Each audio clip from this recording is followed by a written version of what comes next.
Hey, soccer fans. Nick back with the next episode of the Feed the Fire podcast, where we're talking Chicago Fire and Major League Soccer. And in this episode, we're going to take a look back at the Chicago Fire's 3-2 loss at home to FC Cincinnati and talk about a little bit of a concerning trend amongst these losses and amongst these coaching decisions or non-decisions when it comes to the substitutions. But also, I hope everyone had a good weekend. I hope that this one result isn't what really made your weekend. I know it's disappointing, but hey, we at Chicago Sports, we Chicago sports fans need to have short memories and not have our whole aura of the weekend be reliant on the outcome of these games. For example, for me, my weekend started off with a youth soccer match. My middle kid had his game. Was a lot of fun. They get the victory. There were two things, though, that stood out to me in this match. First of all, the coach does a really good job of rotating every player, playing every position. And my son, of course, gets his rotation as keeper. And right as he's subbed in within not even 30 seconds, one of our kids, a defender, heads the ball out clear. But at their age level, heading is against the rules, and the referee awards a penalty kick as a result. So my son comes off the bench into play goal. 30 seconds in, he's got to stop at PK. Hasn't played a lot of goalie lately. I keep encouraging him, let's develop some keeper skills. You were really good in last year, but let's keep working on it. Almost makes the save. Fingertips get the ball, just goes past his outstretched hand into the net. But I was impressed. He got down quick. He got down. He didn't, bend the knee and try and awkwardly whatever or try and take steps. He got down quick. I was kind of impressed. There might be a future for this kid after all. The other fun thing about this youth soccer game is there was a mom watching her daughter play before my son's game played, and as they were packing up and moving, we were going to take their spot. And I noticed she was wearing a Chicago Fire t-shirt. I said, "Oh, hey, that's a nice shirt." And she looks at me like, "Oh?" And then realized what she was wearing and asked me, "Oh, you like soccer too?" I said, "Yeah," and I kind of turned and I pointed. I was wearing this pullover here, and I pointed to my badge here, and she's like, "Oh, that's awesome." And we just got to talking about going to Fire games for like 5 or 6 minutes while her daughter's team finished up and my son began his warm-up. So it was a really cool little thing. All I said was, hey, nice Chicago Fire shirt, and there we go. Conversation gets started. So keep growing the conversation around the club and around MLS, everybody. Now, for this particular match, now let's turn to the FC Cincinnati debacle. Oh, which one, you ask? The most recent one. I actually did not watch the full match. I've watched the highlights. I've watched a lot of clips online. I've read all the commentary. I didn't actually watch the full match. I was out at a wine tasting event with some friends of ours. Really nice, as the sommelier put it. He's like, "I'm not just going to have you taste wines. I'm going to have you learn to be sexy and sophisticated while you do it." So we all had a good laugh about that as we're sitting at a card table in our friend's kitchen tasting wines, trying to be sexy and sophisticated, right? But there were a couple trends that I saw, and I went back on social media and pulled out a bunch of quotes that people had, and I think it summarizes the game pretty well. So that's how I want to set this up. I want to look at these quotes, kind of give my commentary after reading the recaps, going back, watching the highlights, kind of digesting a lot of the data and the stats and things, and then we'll go through our usual recap as far as numbers and patterns and game flow and stuff like that. But in this particular match, like we said, the Fire lost 3-2. They went up in the 16th minute on a Kuiper's goal, which, by the way, I gotta say, this was a really good buildup on this goal, and I had been critical of Jonathan Dean the last couple of weeks, being not on the same page with Philip Zinkernagel, but on this goal, it's Dean to Zink to Kuipers to the back of the net. So it's great to see that link-up play between the outside back, the wing back, and the winger, Dean and Zinkernagel, resulted in a goal, and not just the key pass, not just whatever advanced data metric you want to look at, but it actually resulted in the goal. So Kuipers gets one in the 16th. Evander equalizes in the 23rd. Kuipers gives Chicago the lead in the 28th, and Evander equalizes in the 31st, and we go into halftime tied 2-2.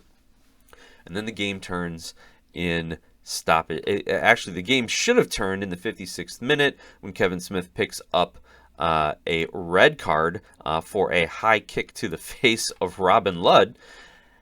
Ludd taken later. Someone said they saw an ambulance leaving the stadium. They assumed that Ludd was in it, so we'll have to wait to see what the club says about that and if they confirm it. But it was an interesting red card call, and you heard one of the broadcasters say, like, how can that be a red card? He didn't even know he was there. He was trying to play the ball. I'm like, but the guy's boot is over his shoulders, and it hits a guy in the face. Like, that is textbook reckless conduct. Like, that is crazy. So yeah, red card, connects with the guy in the face, high boot. Yeah, I have no problem with that being a red card. And had a Fire player done it, I'd probably be saying the same thing.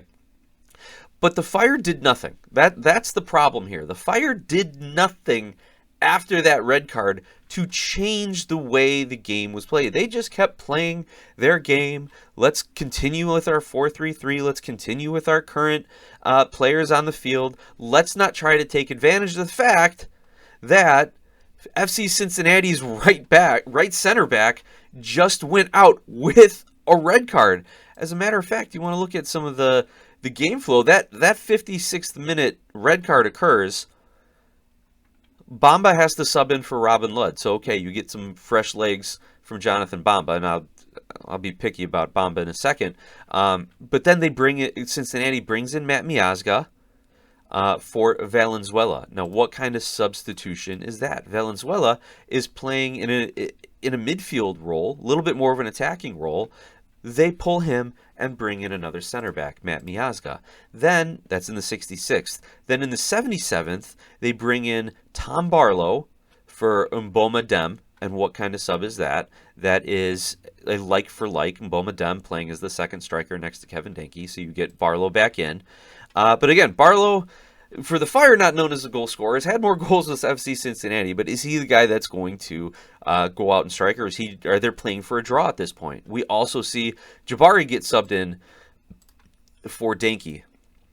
Again, kind of a like-for-like sub there, I would say. But again, not a guy who's going to be, lighting the world on fire with his goal-scoring capability. Then they also bring in Lejar in for Ramirez.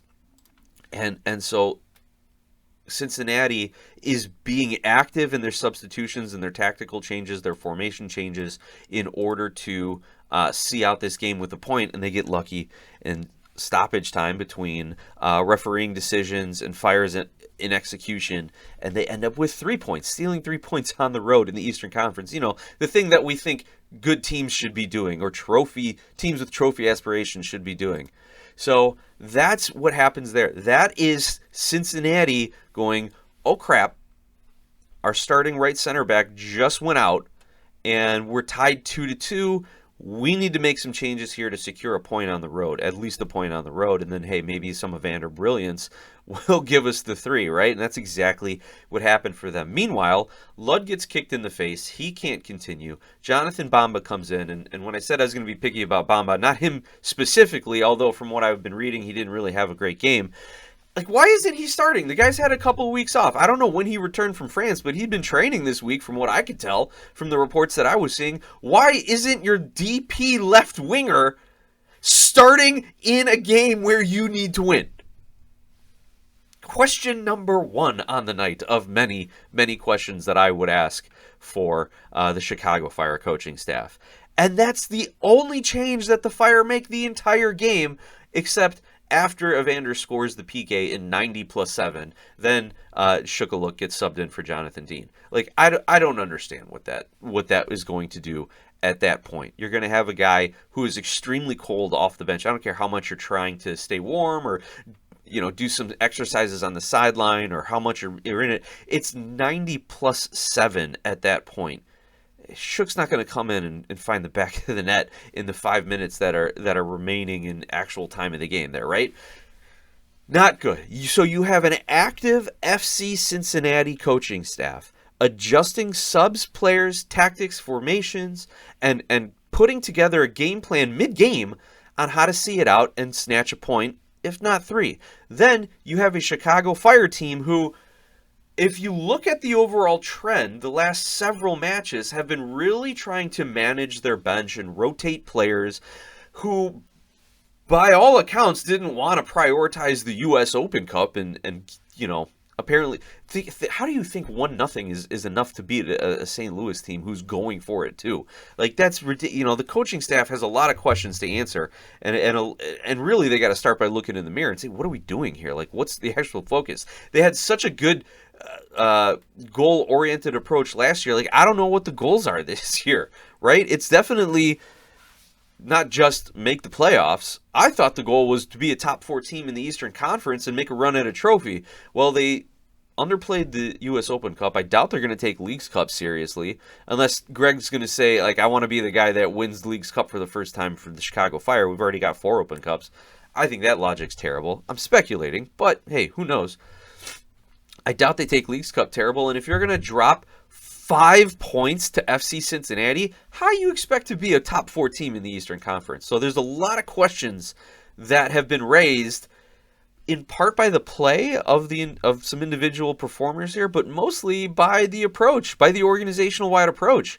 And we can say that now because we have a 4-game sample size of all of this. And I'll review the Chicago Fire's form as we get later on in the show. But now let's take a look at some of those quotes that I mentioned that kind of sum up everything. Again, I didn't watch it, but from everything that I've seen, these quotes really do kind of stand out to me. We've got to start on a great quote here that sums it up perfectly. This is the Fire's 3rd game in 7 days. It's the 83rd minute, and Gregg Berhalter has made 1 substitution. It was forced by an injury to Robin Ludd. Unacceptable game management. That sums it up. That's exactly what we were talking about. And I think that was a John West quote there, who for kind of really tipping me off to look into a little deeper about these substitution patterns and everything that's been going on here with the Fire. And you go back and you look at the other games. We used to think of Gregg Berhalter as like, it's the 65th minute, send your subs in. Now it's like, it's the 83rd minute, where are they? There's no consistency across matches and kind of across his I don't know, his philosophy of substitutions. I don't even know if there is such a thing. I don't even know if there is. Does he have one? Not sure, because it's been completely inconsistent and, from where I sit, mismanaged thus far. All right, here's the next quote. Now, this is the positive quote. This is a positive one, and I'll expand a little bit about it. But this one says, we have 5 clean sheets this season. We're ranked 4th in the Eastern Conference. And this is even after the Cincy loss. We have a +8 goal differential. This team is way ahead of where the club has been. Disappointed in the 2 Cincy matches, but it happens. So I appreciate the positivity. And we've said it. MLS pundits have said it. Reporters and writers have said it. Cincinnati is a lot better than where they currently sit in the standings each time that the Fire have played them. I think the first time the Fire played them, they were in like 10th or something like that. Now, after this victory over the Fire, they're sitting sitting in 6th place, tied with DC United in points there. So, Cincy, probably a lot better than what their original record shows, I kind of like the positivity here. However, oh God, the pessimist in me, the risk lawyer in me, the litigator in me is like, okay, we have 5 clean sheets this season, but when we've played Cincinnati, we've given up 6 goals in 2 games to Cincinnati. We haven't really played the best teams yet. Yeah, we got a 1-0 victory against Nashville, but we gave up 2 to St. Louis. We gave up 1 to Detroit City in a late game thing, right? 2 to Houston. So like the Fire, yes, we have the clean sheets, haven't really been playing powerhouses lately. What's it going to look like after the World Cup break when we have 3 straight games against Vancouver, Miami, and New York City? And then an August 1st revenge matchup with Charlotte, or maybe a budding rivalry matchup with Charlotte. We'll see. They're going to want to come take some points from the Fire too. So I don't know. I like the optimism, but I'm not sure it's going to bear out. Then you have a +8 goal differential. Sure, that's great. You got a +5 against the worst team in MLS. Now, you have to, right? Those are the things you do. Every team's going to have the opportunity to score a bunch of goals at least once in the season. But, whew, that's tough. But where I don't want to say take issue, but where I really kind of think the optimism turns into just rose-colored glasses is disappointed in the two Cincy matches, but it happens. Yeah, there are bad results. Things happen. You even heard Gregg Berhalter's quotes where he's like, this is why we all love soccer, because games like this happen. And I say, no, this is why I hate soccer, because these games were avoidable points dropped.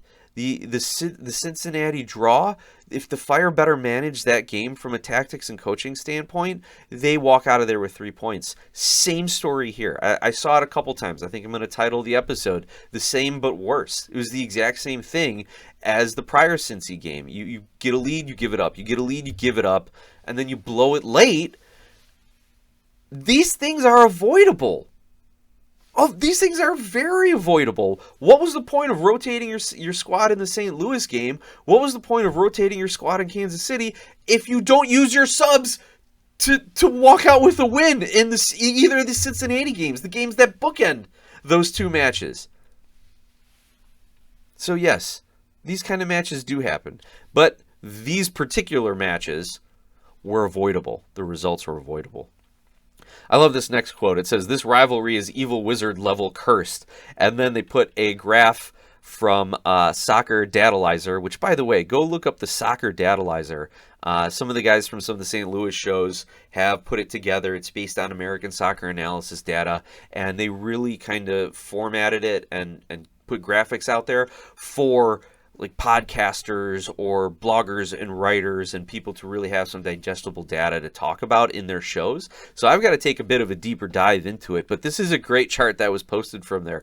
It shows all the shots, and where the shot is a circle, and then the bigger the circle, the higher XG. And wow, the Chicago Fire have just peppered the FC Cincinnati net to the tune of 33 shots, 10 on target. Now, you got to factor in the fact that there was a PK there. So, okay, we'll give you 9 on target without the PK, and you still only walk away with 2 goals. So that's disappointing. Meanwhile, you look at the FC Cincinnati side of things, 10 shots. Yeah, 3 goals. 10 shots, 3 goals. Yes, of course, there was the PK. So even if you want to look at the shots on goal by Cincinnati, they only had 4 shots on goal. Take away the PK, 3 shots on goal, 2 goals. Fire, 9 shots on goal, 2 goals. I don't know what to take away from that, because that, if you want to say like those kind of matches happen when you're talking about your shots aren't just going in, like Celentano had a great game, Kuipers missed the PK. How often does that happen? Oh wait, twice in 2 games. Ugh. As much as I love Kuipers, woo. But like those are the things where you can say, we just weren't converting, we just weren't finishing, things like that. But when you go macro level and be like, these kind of games happen, this is why we all love the sport. No, there are so many decisions that are made throughout the course of a 90-minute match that you can't just be like, sometimes that's the way the ball bounces. No, thank you, Mr. Head Coach and Director of Sport, Gregg Berhalter. That's not acceptable when you play the same team twice and do the same thing. What's the definition of insanity, everybody? What is the definition of insanity? All right, a few more quotes here. "Losing like winning is a forming habit. You either adjust to make yourself favorable or enter the rabbit hole of despair. It's all on Greggers to get the roster back on track. No excuses." Okay, so look, whatever happened, head coach, time to get him on track. And then someone commented this and say, "That's why his comment last night concerns me a lot. I do understand the sentiment. There was a lot of good, but good teams don't consistently drop points to lesser foes, especially so many in such a short term. I hope our easy couple games there didn't make the team complacent." Interesting thought. That whole conversation we had earlier about a trap game, right? Next quote, "Really not understanding Triple G's substitutions or lack thereof." I don't think anybody is. Next quote up, "Oh man, electric atmosphere at Soldier tonight, but it wasn't enough. Still not sure how that was a penalty on Jay, but we shouldn't have been in that position to begin with. This was a 3-2 Fire win that fell to a 3-2 Fire loss. Just devastating." Yep, I agree in part with this one. I think you're looking at the penalty on Jay through kind of home team meatball glasses here, little homer glasses, because yes, he gets the ball, and yes, he kind of gets the player on the follow through, but he came in with, I think the referee could say, excessive force and have a good case. He came in studs up, and I don't know if he left the ground at all, or I don't recall that, but it was a pretty reckless challenge in the box. Don't do that. And you shouldn't be in this position to begin with. That's the big takeaway from this quote. First of all, specifically in that play, Jay, why are you trying to take a touch into the middle of the box before you clear the ball? Keep the ball. I'm yelling at my son's team. I'm not even their coach anymore. Like I said, I'm like, good job, guys. Way to go. Don't you ever clear the ball to the middle of the field. Keep it going up the wing. Like, I'm yelling at that at his U11 kids right now who don't know how to play soccer. And now we're watching Jay Davila for the Chicago Fire of Major League Soccer. Like, let me just find the space. Oh, Jay, the space is 6 yards in front of your keeper. What are you doing? What are you doing? But also the bigger picture, we shouldn't have been in this position to begin with. We've talked a lot about where the coaching staff could have made better decisions and should have made better decisions, but there has to also be a little bit of accountability on the players here to execute properly. When you get 9 shots on goal, you should have more than just 2 in the back of the net. When you get 33 total shots, you should have more than just 2 find the back of the net. PK, however you want to work in the PK in that. So yes, the Fire should have put this game away a lot earlier, and they should have done more to take control of this game. And I was talking about Soletros after the last match, that this is a guy who can really make his presence felt and really impact a game without being on the score sheet, without crunching other opponents in his tackles, without stretching defensive lines with crazy runs or anything like that. And I would have loved to see that of him again today, where he can just kind of settle in and just hold the ball a little bit. Just settle things down and let the Fire control and dictate the flow of the game, being up a man for 40 minutes plus, right? Also, I saw some comments about Mbokasi not having a good game, about making some errant passes. So maybe some things are starting to catch up to him on the mental side of things now that he has been with the Chicago Fire for a few months now. And maybe he used to be like, I'm just going to come over and I just got to focus on my game. Maybe some of the other stuff in life and leaving your home country, flying across an ocean to play professional sports at age 20 is starting to kind of take over, starting to see some adversity with the club. How are we going to handle it? So these are all things to keep an eye on for Mbokasi as the season progresses here. All right, there was another quote. Penalties are a deciding factor in a tough loss after a dominant performance. And yeah, ultimately it did come down to penalties affecting the scoreline, but so much more went on in this game. And the last quote I will give you from some of the fans that you guys put out on social media. CF97, the Fire still need a few more years and a superstar before they win any trophies. They're better than a couple years ago, but won't be able to get more attention than other Chicago teams being middle of the pack. I don't know if you necessarily need to go out and get Robert Lewandowski, because that's how I'm reading this. I'm reading this as we need Lewandowski. But as far as being able to win any trophies, you can win the U.S. Open Cup without a superstar. You can win Leagues Cup, I think, with good team performance. Maybe you might need a superstar to overcome some of those Liga MX squads. But if you're going to look for Supporter Shield, which I don't think any team starts a season saying we're going to win the Supporter Shield. Maybe last year's Inter Miami. Just knowing how great they've been.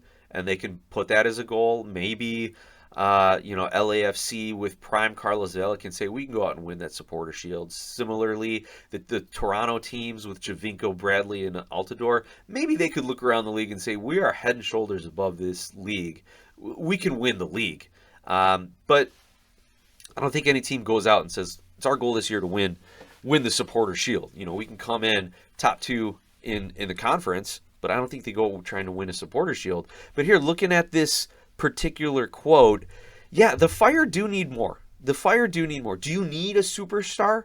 And by the way, when I say superstar, I don't mean, 40-year-old striker Robert Lewandowski. Like, I mean a guy who can take over games. Like, I mean a guy who is like, I love Zinkernagel, but to use a current Chicago Fire comp, like, I want a Zinkernagel that's going to score, 20 goals.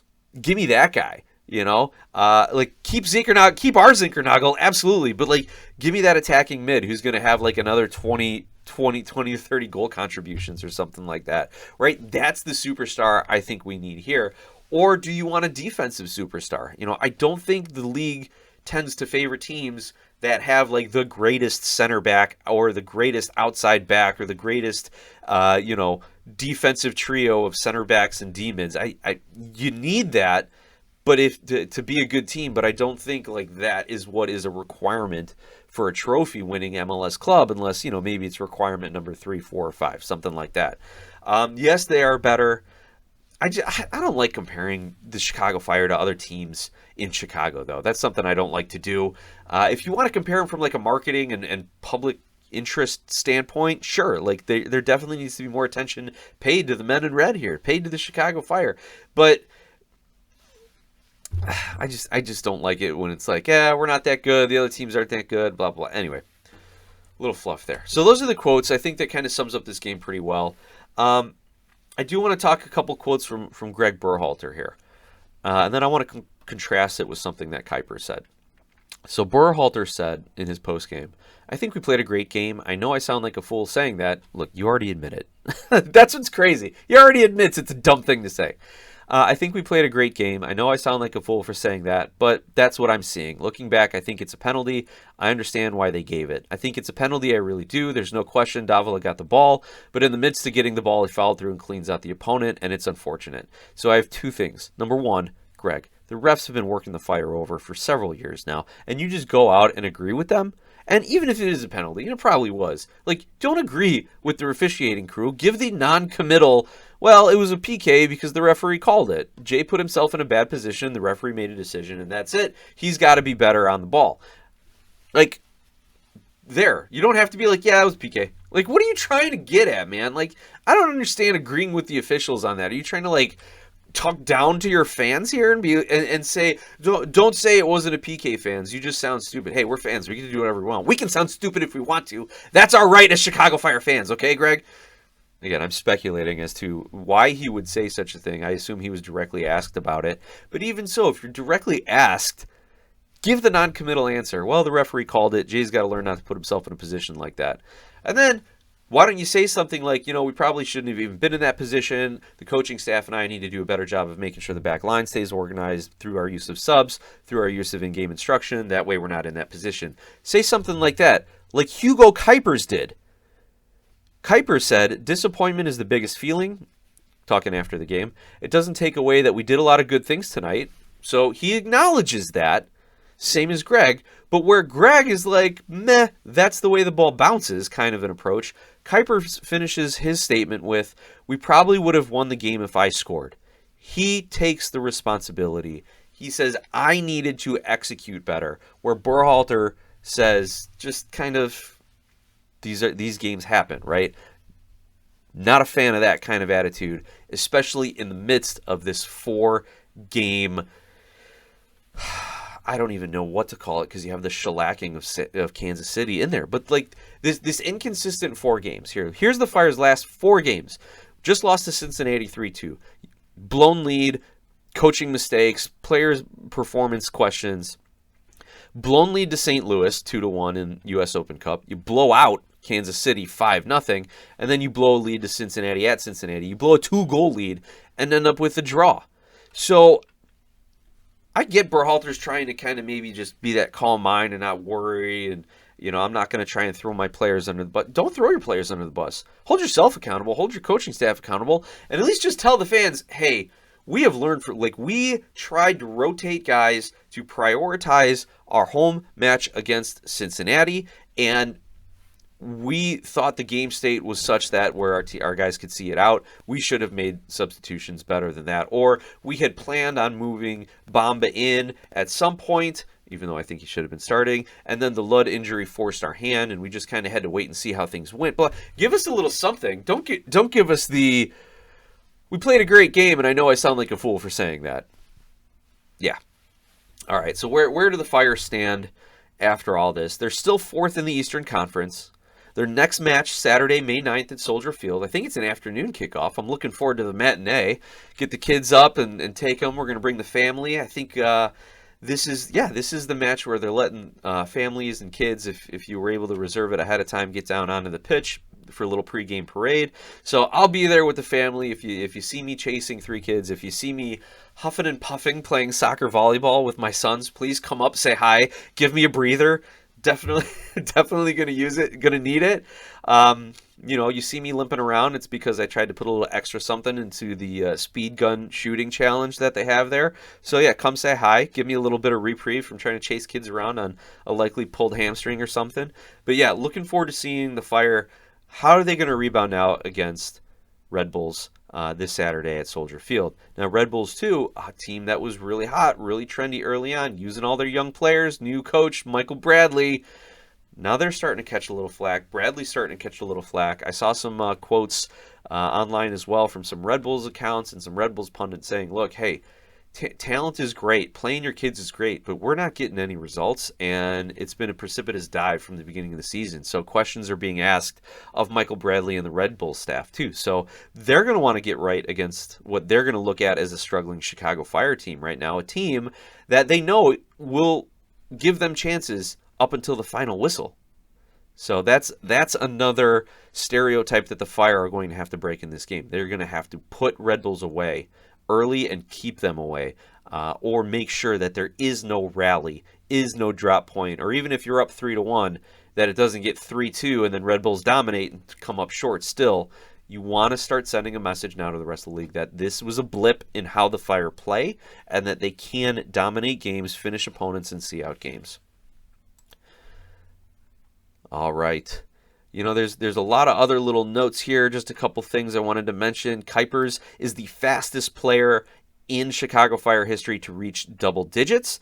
He scored his 10th goal in the 7th game of the year. That is 4 faster than Nikolich's 10 goals in 11 games. He extended his scoring streak to 7 matches. Also, Zinkernagel is now at the top of the Golden Boot race. He's tied with Peter Moose on goals, but I think the tiebreaker is how quickly you do it as far as minutes played. Nope, a quick Google search just fact-checked myself.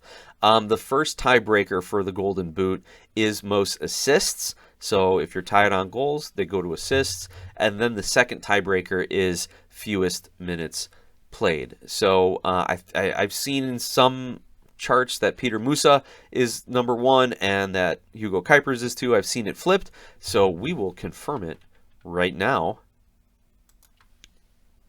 So right now, Hugo Kuipers only has 1 assist, and Peter Musa also has 1 assist. So yeah, Kuipers should be ahead based on minutes played. Musa is at 813, Kuipers is at 6:30. So there is your kind of Golden Boot quick update there. Nothing else I really wanted to talk about because in a game like this, stats really don't matter. The Fire had 32 or 33 shots, depending on which data company you're looking at. 85% passing accuracy on 515 passes. A really, really good passing game. And yeah, the number of shots would support it. But at the end of the day, you can have all the stats and still just blow a couple huge plays and make some poor tactical decisions and end up with the loss. And that's what happened here. But we go again on Saturday, Fire fans. Again, please share the show, like, subscribe, rate, review, do all that great stuff. Let's continue to drive up our listenership here. Let's continue to grow the conversation around Chicago Fire, Major League Soccer, and soccer in America. And until we talk again, let's go Fire.